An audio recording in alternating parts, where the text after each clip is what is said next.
আমি যে ৩০ দিনের চ্যালেঞ্জটা নিয়েছিলাম, সেটা আমি ১৯ দিন অবধি কমপ্লিট করে তারপরে আর কমপ্লিট করতে পারিনি। কারণ আমার বাড়িতে একটা দুর্ঘটনা ঘটে যায়।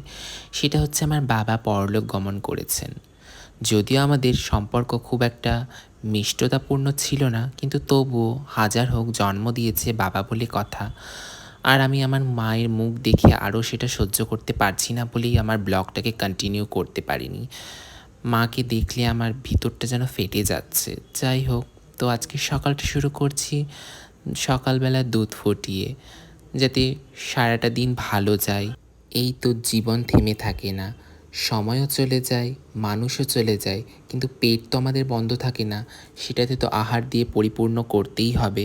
তাই সকালবেলায় এই যে জল খাওয়ারে খই আর কমপ্ল্যান খেলাম। তারপরে এই যে ভেজা যে কাপড়গুলো ছিল সেগুলো সব বারান্দায় টানিয়ে দিলাম যাতে সেগুলো শুকিয়ে যায়।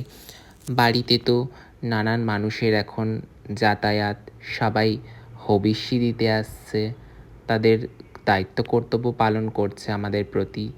এই তো সেগুলো, এগুলো তো আগেকার আরও আসতেই চলেছে। এই যে রাত ঘনিয়ে এসেছে, আমাদের আসলে অ্যাকচুয়ালি সময় কাটছে না, না দিন কাটছে না রাত কাটছে, কিছুই কাটছে না।